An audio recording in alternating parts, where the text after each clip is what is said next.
All right, time now to talk a little Jaguars football with the coach Doug Pederson, who joins us now on a kind of a fall day. Doug, we finally had some fall weather out there, I guess, for your walkthrough today, huh? Yeah, it was a great day to be outside. Beautiful fall weather. Got a little cool overnight, so it's been a gorgeous day, and finally got that humidity and that heat to break a little bit, and had a good practice today. Good to hear, and we all feel better in this kind of weather. Hey, all right, so Mac Jones gets his second start now. Obviously, it's not his second NFL start, but certainly hadn't started in a while. Started last week. What can you gain from having done it one time now? He's maybe some of the jitters go away. He's away from home, maybe a little more confident. How much will it help Mac this week, Doug? Did he play that game last week?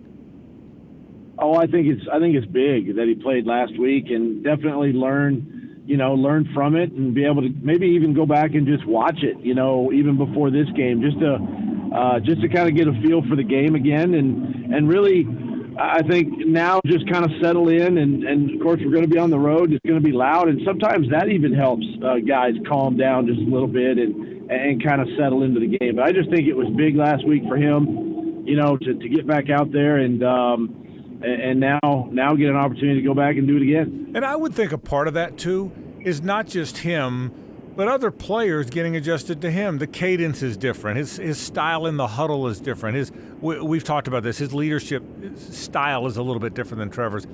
Probably helps everybody, right? That they've all almost like a dress rehearsal of sorts. Yeah, you're absolutely right. That's probably the biggest thing. It's just how he calls plays, versus Trevor, and then maybe it's a little bit different play. Maybe it's a play that he likes that maybe Trevor didn't like, and so we're having to tweak some things that way. So guys are hearing things a little bit differently, and then the communication, on and off the football field, in practice during the week, in the meetings during the week, and just how he operates. I think having a second week is going to benefit everybody that way. Let's talk defense for a second. Your defense really stepped up last week, Doug. Made some changes over the last 2 or 3 weeks in terms of what you did as safety. It's starting to pan out a little bit. How did you feel about how your defense, not just last week, but how they're kind of playing together now? Yeah, I think you go back to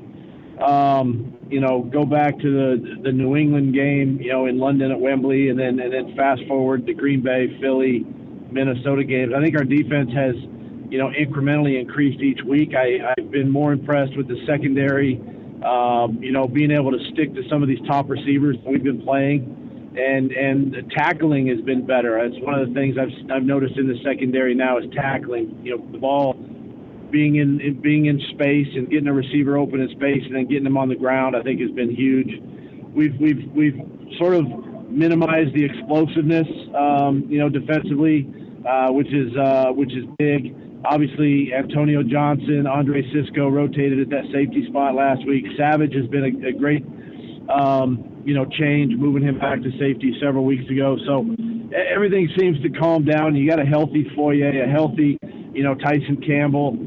Those guys are back doing what they do best. And really, I think just understanding, Ryan's scheme and what he's asking them to do has all been a positive. And again, as you know, Frank, they're going to have to do it again this weekend. Detroit has no shortage of offensive weapons, and they're going to have to put up a good performance again in order for us to have a chance to win this game. Yeah, let's talk about these Lions. Obviously, one of the best records in the league. They're playing hard for Dan Campbell. What have they done to turn the corner a little bit? And obviously, Jared Goff's playing at a great level. What have they done team-wide? As you watch them on tape, what do you see that makes them special, Doug? Well, number one, I think you're right. I mean, they take on Dan Campbell. He's excitable. He's got a lot of energy. And he brings that to his team. It's a lot like DeMeco Ryans down in Houston. Same type of culture there. And his guys play extremely fast and they play physical, and then they're playing with confidence, right? So, obviously getting Jared Goff a couple years ago, going out. Obviously, the running game is huge. Some of the draft picks they've had, and then just filling in the pieces along the way through free agency and things like that. And I think the world of Glenn, the D coordinator. I think he's done a great job there, just coordinating the defense. They don't do a ton, but what they do it well. They do it fast. And it's a really good football team right now. Let's talk about the health of your team. It looks like you made this point a minute ago, and it feels that way too, that other than Trevor, for the most part, it's getting healthy, isn't it? Dewey's back. He's helping on special teams. I want to ask you about Tank Bigsby because I know he'd been banged up a little bit. Ezra Cleveland had been banged up. But for the most part, I feel like your team's healthy. What about those few guys, and how do you feel about the kind of the general health of the team? Yeah, I'm obviously pleasantly surprised with this late in the season that we don't have, knock on wood, we don't have more guys that are missing more time. They missed it early in the season, but now they're back. You're right. We'll get Ezra Cleveland back this week. That'll really be an anchor there in the offensive line. Trevor's going to miss another game, but he's progressing good. I'm optimistic. We'll see where he's at going into the Houston game, after our bye week next week. And then Tank is going to be a game time decision. He's been limited, didn't practice early in the week. He'll be a game time decision, and if he can't go, then Bayless Jones, who's on our practice squad, could be activated. So, I like the health of our team right now.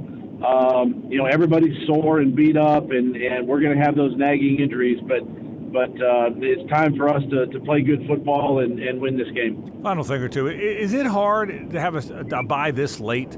I mean, just to me watching it, it's been a rugged stretch of these NFC teams who are really good. Now you can't predict who's going to be really tough and physical and good, but it's a late bye. Is this good? Is the late bye good for a football team now? Do you like it this way or no?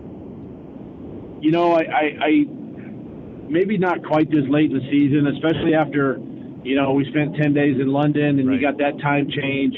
We've come back and we've had some good wins. I think week 9, week 10, somewhere in there is a good place to have a bye. But listen, it is what it is. It's week 11. We got to go on the road and try to get a win this weekend. And if we can do that, it gives us a great couple of days of just rest and healing and getting ready for the back.